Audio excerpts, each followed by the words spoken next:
ఇక కంది శ్రీనివాస్ రెడ్డి క్యాంపు కార్యాలయంలో నూతన ఏఎన్ఎన్ క్యాలెండర్ను ఆదిలాబాద్ అసెంబ్లీ ఇన్ఛార్జి కంది శ్రీనివాస్ రెడ్డి కాంగ్రెస్ శ్రేణులతో కలిసి ఆవిష్కరించారు. అనంతరం ఆయన మాట్లాడుతూ ప్రజలందరికీ నూతన సంవత్సరం సంక్రాంతి శుభాకాంక్షలు తెలిపారు. ఇక ఏఎన్ఎన్ ఛానల్ మంచి కార్యక్రమాలతో లక్షలాది మంది వీక్షకుల అభిమానాన్ని పొందిందని అన్నారు. మిత్రుల అభిమానుల ఆకాంక్షల మేరకు పత్రికా రంగంలో కూడా అడుగుపెట్టినటువంటి చెప్పారు. ఇక మహా దినపత్రిక పేరుతో కూడా పాఠకులకు చేరువయ్యారని అన్నారు.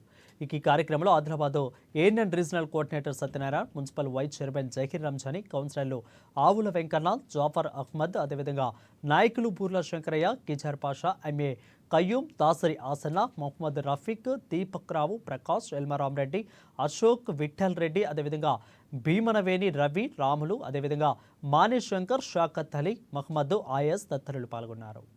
అమ్మా న్యూస్ ప్రేక్షకులకి, ఏఎన్ఎన్ టీవీ ఛానల్ ప్రేక్షకులకి, వీక్షకులకి తెలంగాణ, ఆంధ్రప్రదేశ్, కర్ణాటక, మహారాష్ట్ర 4 రాష్ట్రాలలో ఉన్నటువంటి అమ్మా న్యూస్ టీవీ ఛానల్ ఏఎన్ఎన్ ప్రేక్షకులకి, వీక్షకులకి నూతన సంవత్సర 2025 నూతన సంవత్సర మరియు సంక్రాంతి శుభాకాంక్షలు. త్వరలోనే అమ్మా న్యూస్ ఆధ్వర్యంలో రాబోతున్నటువంటి మహాపత్రిక, మహా news paper, state wide news paper కూడా నేను 2025 నూతన సంవత్సర శుభాకాంక్షలు, సంక్రాంతి శుభాకాంక్షలు తెలియజేస్తా ఉన్నాను.